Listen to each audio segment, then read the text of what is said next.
Or you'll yell at me? Damn it. I'm from a law firm in New York City. I do a lot of different things. I speak to a lot of boards of directors. And one of the topics that comes up more recently is maritime and aviation.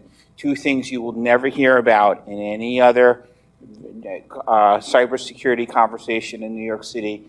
Nobody wants to talk about it. I'm not sure why. Really fortunate to have Brian Stites here today, and Brian, is the brains behind this presentation. Brian's the managing director at FTI Consulting in Washington. But Brian, you have a secret sordid past maybe you could tell everyone about. I do have, thank you, Paul. I do have a little bit of an interesting path to get here. Within critical infrastructure protection, there's no education process, so we all come to this via a plethora of different avenues. Mine started with the Navy, nuclear submariner, 8 deployments, and then I did a mid-career change into cyber warfare development on behalf of the Navy, and I got loaned out immediately to the National Security Agency. So I've spent about 10 years doing some very interesting, I'll say, evaluation of critical infrastructure weaknesses in a variety of different industries, which lends itself to a really unique perspective on how to secure critical infrastructure. And as I tell my dad, my job is to protect the United States against guys like me. So he always, kind of raises his eyebrows. So we're going to talk a little bit in an unstructured environment, since we're all tired and haven't had enough coffee. We're going to talk in a very unstructured environment about maritime and aviation cybersecurity. I have to use the mic. All right. We're going to talk about aviation and maritime cybersecurity. Everyone's saying use the goddamn mic, Paul. All right. Use the mic. Around 80% of U.S. maritime companies have faced cyber attacks in the past. I wonder, Brian, and suspect this number's probably on the low side. And the interesting thing I find about it, and one of your colleagues worked on the case, everyone talks about NotPetya as being the classic maritime cybersecurity problem. But if you really understand NotPetya being a vendor software accounting problem that turned into a ransomware problem that turned into something far more different, I think, Brian, NotPetya is not necessarily the best example, but certainly a really good example of what can go wrong in the maritime community if there's a directed event towards a port or a shipping line. Sure, and New York City just had a recent example with a ship coming in with ransomware, and that was Emotet. Emotet also originated from the financial side of the house, but was quickly changed into something different. I think what we're seeing across the cyber physical industry is that malware originally developed for one use is now being slightly changed for uses against physical infrastructure. And that's really alarming to not only the industries, specific industries, but also alarming to federal government, state governments, city governments, and also the United States as a whole, and our allies and partners across the globe. So the other interesting part, and we'll keep going, and I will use the mic, I promise. The interesting part about maritime and cybersecurity, which interests me directly, is their effects on the global economy and the effects on the U.S. economy. You see here in the slide that $704 billion of GDP is generated in the aviation sector. The number when it comes to shipping is something like $5 trillion a year. And $5 trillion is probably a low number for the maritime industry because it's the largest intermodal sector of our economy, meaning it hits shipping, it hits trucking, it hits rail, it hits and it hits industry all at the same time. No surprise that companies in aviation and maritime are most certainly unprepared for the consequences. And I think the interesting part And I wonder, Brian, your thoughts today. The interesting part, and I think that disturbs me, is 3 years after NotPetya, 2.5 years after NotPetya, these companies are just as unprepared as they were 2.5 or 3 years ago as they are today, because the thing I hear about in the maritime industry is we're not a target. Why is anybody going to go after us? I'd go after us. Exactly. So the same conversations that we're having in the physical side, the cyber physical side, maritime, aviation, rail, building management systems, are the same conversations that we've really had since 2010, with very little progress in some respects. Now, in the IT security realm, there has been more progress, largely driven by the financial sector. But if you look at a long-term campaign of degradation and lessening of reduction of confidence in our maritime and aviation sectors, this is where I'm most concerned with cyber physical malicious actions in cyberspace. The one thing that I think nobody makes really clear here, and I like the analogy because I work in an office building. I take the subway. I don't ride the bus. I could. I drive a car on a highway. And the digitalization of our economy has done wonders for the United States of America. We digitalize everything we have. And similarly, in the maritime and aviation sectors, the concept of digitalization has meant trillions and trillions and trillions of dollars of revenue. And I think that digitalization is all good. What we run afoul of, what corporate boards run afoul of, is that digitalization without security is not so good. And I think we now know that from various, like my friend Andre just spoke in the last section, we now know that lack of security has created ransomware. Lack of security has, causes phishing attacks. Lack of security causes loss of upwards of $600 billion a year in IP and loss of theft. And I think we all can explain this to directors. Everyone wants to hear about profit. No one wants to hear about the consequences of lack of security. Maritime risks. You've probably seen this chart.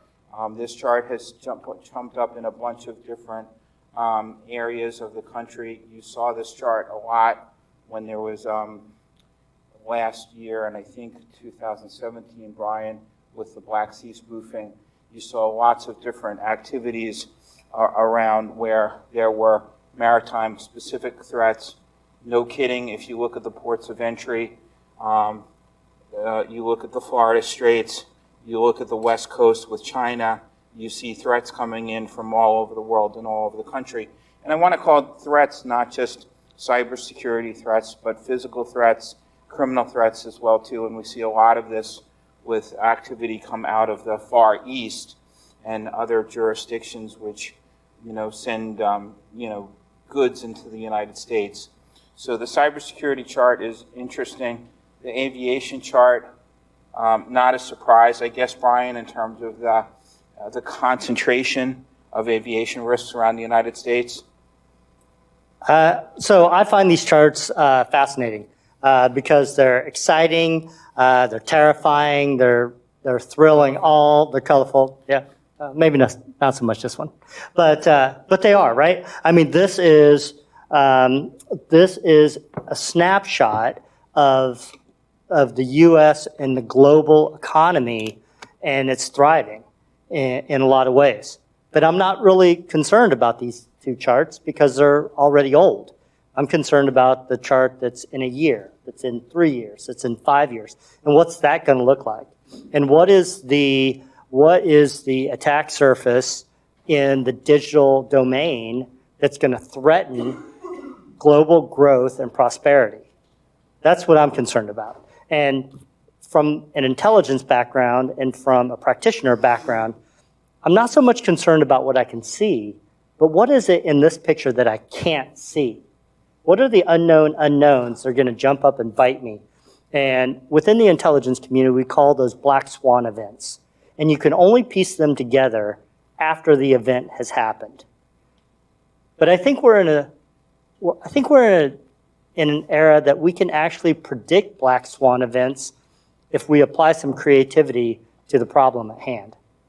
Well, I think what we're learning, Brian, in the corporate environments, and I think we're quickly going to learn in maritime, is there's no such thing as a cyber black swan event anymore, because we have the problem in this world where cyber is both a frequency and a severity event, both at the same time. And I think that's only going to get worse. And I think there's reasons why this problem gets worse. I think lack of awareness, as my brilliant wife would say, people have been sailing the seas for 4,000 years before now and have done just fine without cybersecurity and cybersecurity threats. And I think when you meet the older mariners who are running some of these ships, they say, this can't happen to us. We're not going to get hacked. We use maps. No, you don't. No, you don't. We don't use paper charts anymore. We use electronic charts. I think you heard this if you were at Fordham. I think the most common threat that we are going to face in maritime, and Captain Thomas said this, how many times have you gone on a vessel that's using Windows XP or worse and say to yourself, no, that's not going to happen? How many times, the ransomware, the ship that came into New York Harbor had all sorts of issues on it, and it's an issue when the crew won't even go on the crew-based internet system in order to check their banking or check their email. That's particularly a problem. I think, we're talking about an area that's sort of ripe for problems. We're talking about, an area that has a tremendous cybersecurity awareness problem that I think is not going to get any better. Here's a good slide talking about, these are all recent incidents that I'm sure you heard of before. Hacks against airlines. You've heard this was the Maersk NotPetya event at LA Port Terminal. Costco, another ransomware attack. The Maersk numbers, that may be low at $300 million. You heard most recently in the Wall Street Journal about a week or two ago the fact that people are severely questioning the cybersecurity around aviation and planes. And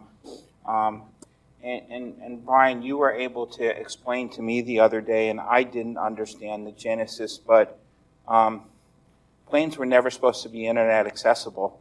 I think today that's not the case. That's not the case today. They're amazingly accessible. And I think I read during a flight, any flight, that a modern airplane will generate 0.5 terabyte of data in communications back and forth between the aircraft and ground or aircraft and satellite to ground. That's an amazing amount of data and communications. So your plane is really a data server flying in the sky. Or, like I like to say, it's a data server that just happens to have wings and people on it. So we talked a little bit about the Coast Guard and they're encountering a ship in New York Harbor with ransomware, and that hit the news in early August of 2019, and we were able to have the Coast Guard port captain with us to talk about the fact that this was not a once-in-a-chance activity. This was something that happens every day in New York Harbor, which scares the bejesus out me. I think that these are just terrific problems. I think your question is, I think you would probably get this and understand this. I know my good friend Andrea Bonan would understand this, is what we don't have in cybersecurity for aviation or maritime. We have it more in aviation, not at all in maritime. It's rules and regulations. We don't have something which says you must do this, you must do that. The interesting part about maritime, and I never was able to understand the answer why are ports subject to the NIST cybersecurity framework, but shipping not subject to the cybersecurity framework? At least shipping for U.S. flag carriers, which means there would be U.S. jurisdiction over them.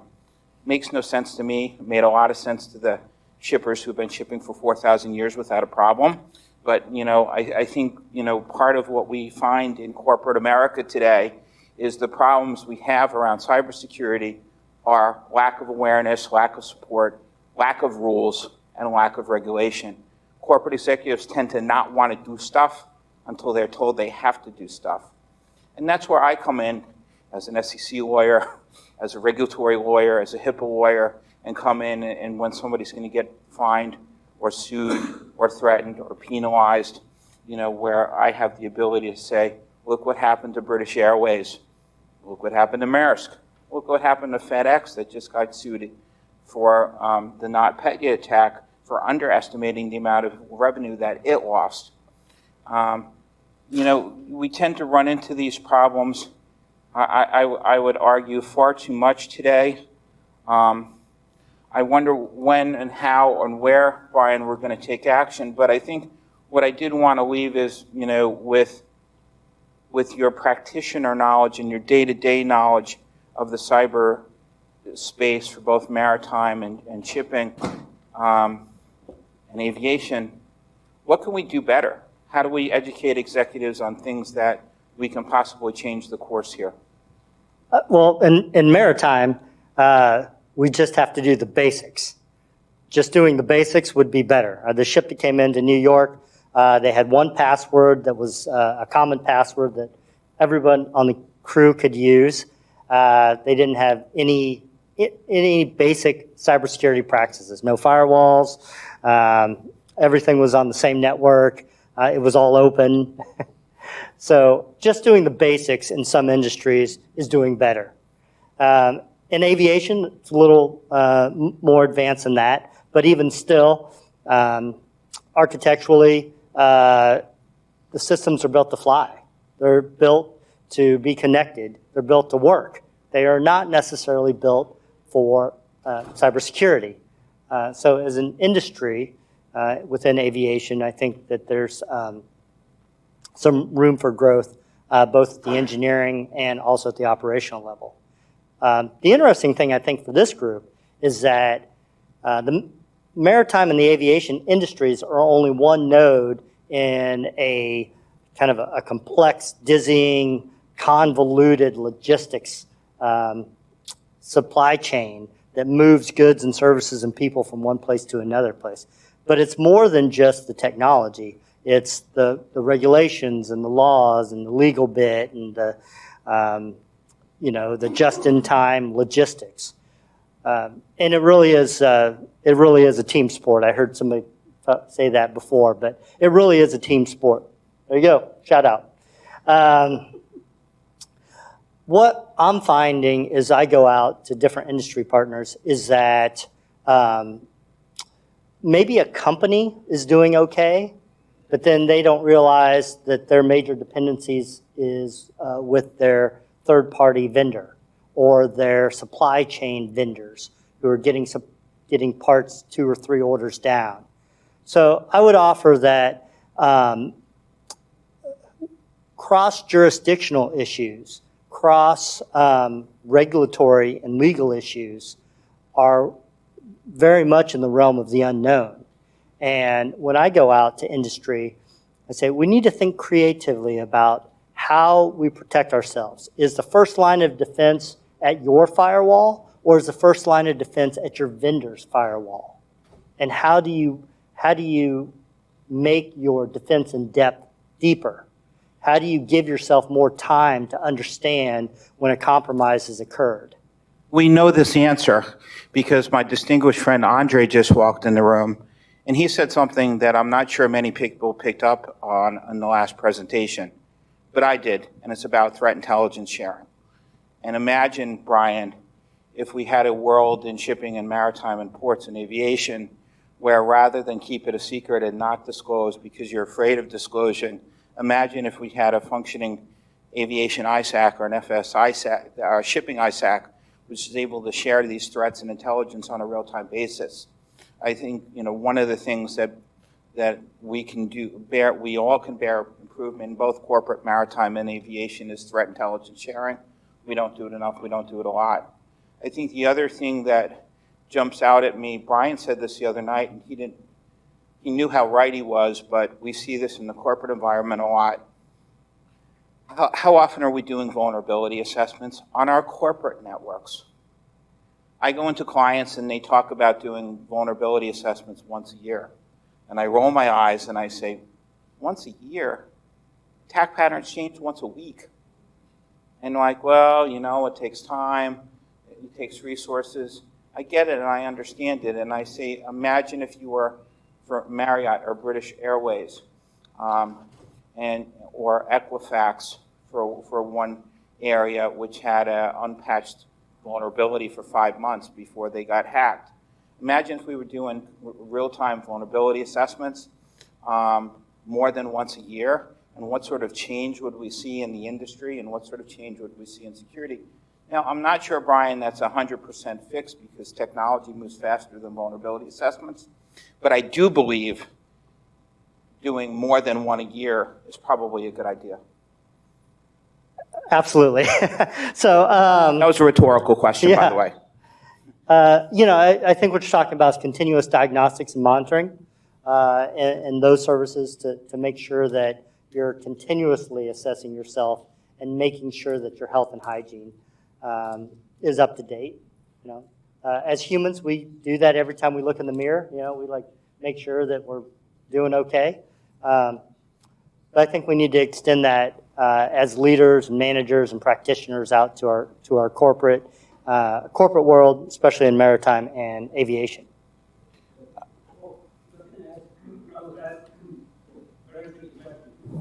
What enterprise digital screening strategy should be used and leveraged to avoid cyber shocks? To avoid? Cyber shocks. We should be using in this cybersecurity framework all the time, 100% of the time. I think that you will see this eventually. I think you're going to see two things in the maritime sector, and I've talked to folks about this that know. I think you're going to see two things. Remember when Andre went under FERC and NERC, there was no mandatory disclosure for attacks against critical infrastructure, the grid, and power plants? And remember how good that did us? Not so good. I think eventually you're going to see mandatory reporting in the maritime sector, you know, of cyber activity. I think that's going to be a big shocker to the industry to understand that things are actually really bad. And I think that's going to be one solution that we're going to see here.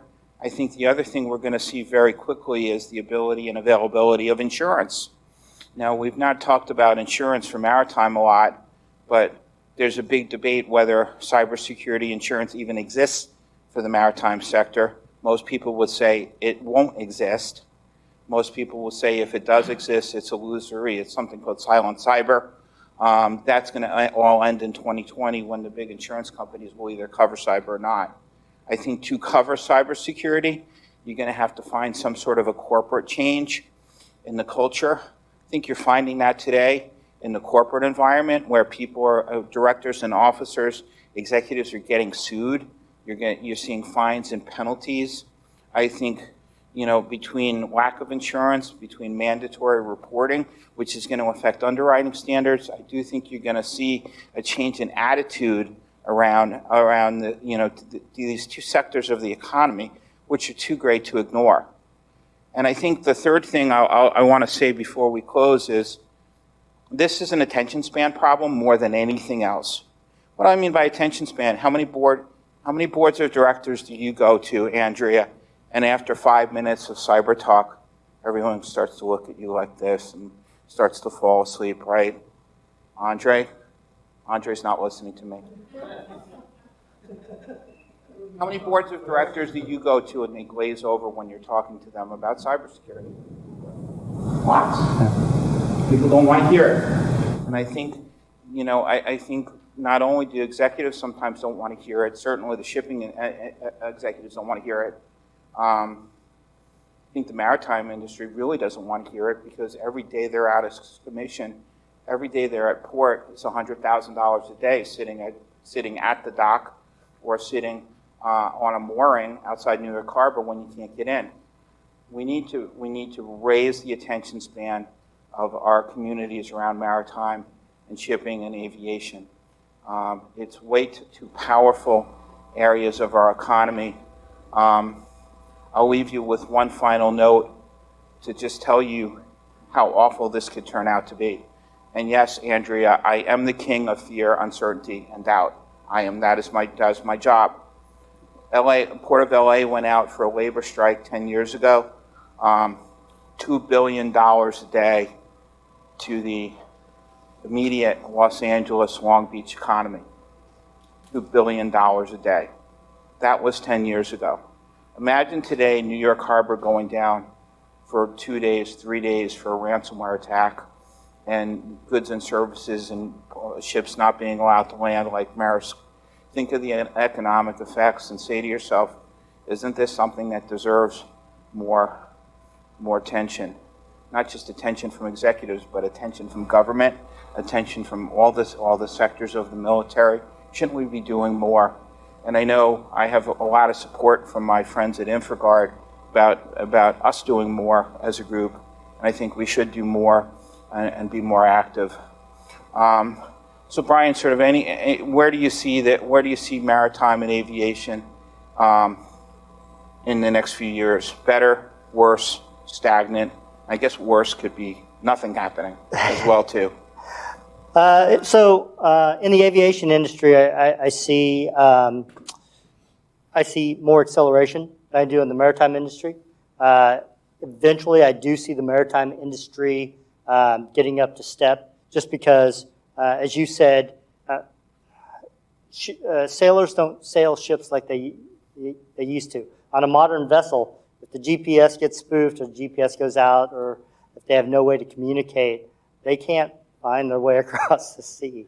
And we also have a lot of technology dependencies that we saw on the Golden Ray, which was the ship that overturned outside of Brunswick, Georgia. We're still looking into that. But I think both on the vessel and on the port security side, we're starting to have some awareness. Now, I'm more interested in activity and achievement, but awareness is a good start. On the aviation side, definitely more awareness, but more can be done. But I think we need to change the conversation to an investment conversation in cybersecurity that leads to a business model. And I think that will be able to, I think you'll be able to approach executives and be able to bring them on board at the same time that, as you pointed out, the legal and liability issues are emerging. Well, I can say after 25 years in the securities business, what gets executives is getting sued. And I think, we're probably going to see more of that, and I certainly, the board got sued in FedEx. So we'll have to see how this one plays out. But we really appreciate your time. I know this is a weird area. There may not be a lot of questions, but if there are some questions, we'd be happy to take them and answer them. I just would like to comment about the maritime industry. That I agree with reducing the attack surface and establishing a culture of security. There's a survey that 85% of the crew believes that the job of cybersecurity is that of the master. So there's not even a trickle down, really, of an understanding of cybersecurity or counterfeit devices. But I think, unlike aviation, maritime is rooted in tradition of safety at sea. So, the notion of changing the way everything is done, still, people think about the weather or hurricanes or whatever, and it always goes back to that foundation of safety at sea. So if somehow the story can be told beyond people being sued about the competitive advantage. Being sued helps. Yeah, being sued helps, of course, but I think for a ship owner, it's very difficult to, Well, but you raise it. with IMO 2020 right now, and, it's always going to cost something. Guidance. Yeah. What good is guidance? No, I think you're absolutely right. I think it's an awareness problem. But here's the part that the Coast Guard will tell you. Safety at sea means cybersecurity as well. Having an LNG tanker come into New York Harbor that's paralyzed with ransomware, that's a safety at sea problem too. And that's the big worry, that's the real concern that people have here. And I think my guess is, if I'm right, the mandatory disclosure of cyber events in the maritime sector will really be a change agent to let people understand that this isn't, to Brian's point, a black swan event anymore. This is, like we know from the corporate environment, both a frequency and a severity and a litigation and a regulatory problem all at the same time, and it's happening daily. Yes, I do. I think two things hurt companies. Directors getting sued and costs tripling, doubling, and tripling like they are in the cybersecurity insurance community today. And in the D&O side as well, too, where rates are up 20% quarter over quarter for the last 6 quarters. So I do think the insurance is going to be a change agent as well, too. But for insurance to change, I would respectfully argue as a former AIG executive, disclosure has to change as well, too. There needs to be some reporting requirement so that the underwriting standards around cyber really make sense. And today it's really hard when you can talk to random events, and we can talk to the Strait of Hormuz and GPS spoofing, and we can talk to a lot of events, but unless they're going to happen in New York Harbor, no one's going to care that much. Well, I was wondering if there was any international awareness or consensus as to the emergency status of the city. So do other countries, let's say Singapore, for example, are they interested in implementing some of the corrections or increased reporting or higher standards? Well, I think, Brian, I'm going to defer a little bit to the Navy here. I think it depends who you ask. I think if you ask Navy to Navy, I think you will see an increased awareness around the need for cybersecurity. I can tell you in the private sector, no. I agree. I'm not seeing any measurable movement in the private sector. Ships are meant to go out to sea to service cargo and people, but I'm not necessarily seeing a robust industry move to secure ships at sea. I know like companies like ABS, they're including cybersecurity in their annual audits, but as we said before, an annual audit is not the same as real-time monitoring. Any other questions? Patrick? I mean, to continue that thought, are there any, even if they're small players, are there anybody you'd hold out as kind of more progressive than, significantly more progressive than the average? I have not seen so in my travels. Now, within the U.S. ports, in 2014, DHS started the Port Cybersecurity Grant Program. It's $100 million a year. I think the first year they expended like 6% of their budget, but I think the last 4 years at least, I think they've had, last year they had $513 million worth of requests for the $100 million.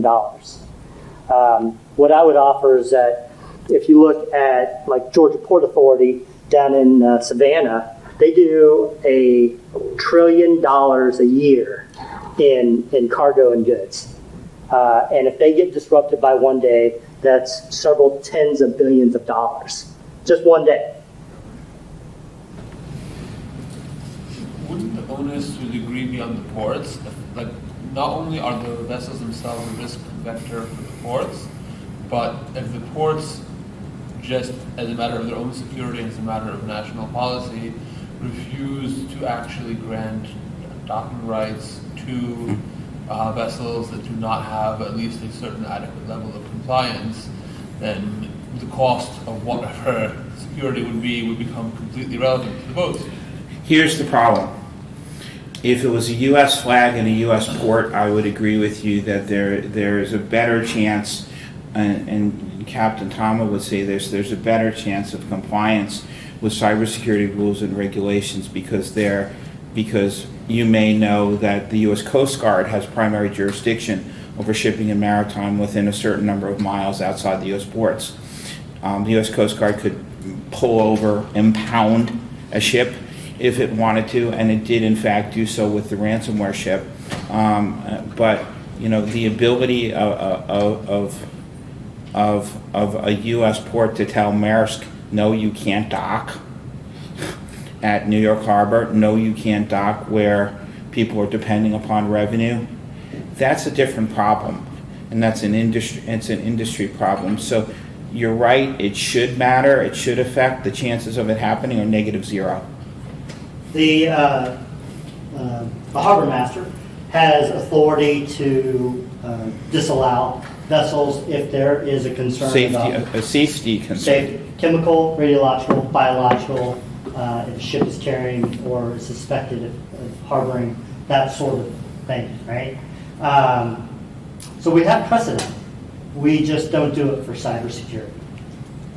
But in terms of, so if it would be implausible to do it, let's say that New York Harbor announced that as of tomorrow, we're not going to allow boats that are not compliant in.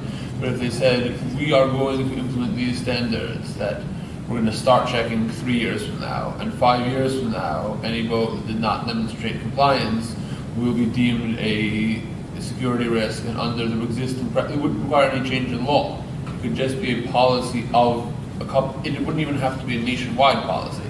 Of a couple of the major ports deemed that according to their standards, this point in the future, anyone who has not demonstrated compliance beforehand would be deemed a security risk, the entire community would have to start complying. Here's I think the best answer to your question is that Maritime looks at this as a safety risk. There will be soon clarifications around the Coast Guard rules about what is a safety risk. There's nothing that says a safety risk is a cybersecurity risk that affects propulsion or navigation or something else like that. I think to your point, if there's a clarification on the jurisdictional rules, and I don't want to turn into a lawyer, but I am, if there's a clarification over the jurisdictional rules, of the Coast Guard, which are already in existence, Brian just said it, somebody has to say a cybersecurity risk is a safety risk. And I think that will give the Coast Guard the ability to impound ships and vessels, not selectively, but if there's a problem and there's mandatory disclosure, they can pull somebody over like a police officer will say, and like, you're done. What I hear is a governance problem, not a technical problem. 100% correct, but for GPS spoofing. I think the governance problem, the United States specializes in governance problems. We're really good at it. Since I started in the industry with WorldCom, we've really shown we can have a lack of governance at some point. And I think there needs to be an awareness, and I think the markets and what you're seeing in the U.S. risk markets today is proof that we're getting it from the corporate side. Maritime does not get it. I think what you need to see on the maritime side, having thought through this, maybe you're going to start to see machine learning anomaly detection devices on ships and vessels. P.S. They are in existence today. It's not mandatory. You could see that. I've heard of this coming from ports in London and the UK quite often. So there, maybe a technology would help. GPS spoofing, complicated issues. The U.S. Navy is dealing with it. There are ways around. There are ways that you cannot be 100% reliable on GPS. There's other default mechanisms that are being proven out, where you can rely on. Brian, you're familiar with Blue Force Tracker, right? Very. And have relied on it. Yeah, there's ways that you can look at a mass array signal to point to your jurisdictional or geolocation position without necessarily having to look up. So I think there's a two-part question, right? But the governance part, I 100% agree with you. And that's where things have to change. I would also add, beyond the governance, it's also a business decision. And do companies see cybersecurity as an investment in their own digital infrastructure, business operations, and reputation? And then how do you turn that into their capital investment plan? So. We have time for one last question. Well, it's just a comment about the governance. When the U.S. fleet is a tiny, minuscule fleet as compared to the Union of Greek ship owners, for example, it's a really, the industry as a whole thinks that there's too much governance, too much regulation. So addressing that, I think, is a big That's not going to problem. be I don't think, be a governance issue. I think it's going to be an insurance issue. Right. At the end of the day. Yeah. Because P&I clubs are going to say, you don't have annual assessments, you don't have X, Y, and Z. You're not a good risk, and we don't want you in our pool. Right. So please, everyone, thank Brian Stites for coming up from Washington, D.C. Excellent job, excellent speaker. And thank you all for your time and attention. I know it's been a long day. Yep. Thank you both for speaking, and I'm not going to give you a second plaque, but this one's for Brian. Oh, thank you. And thank you.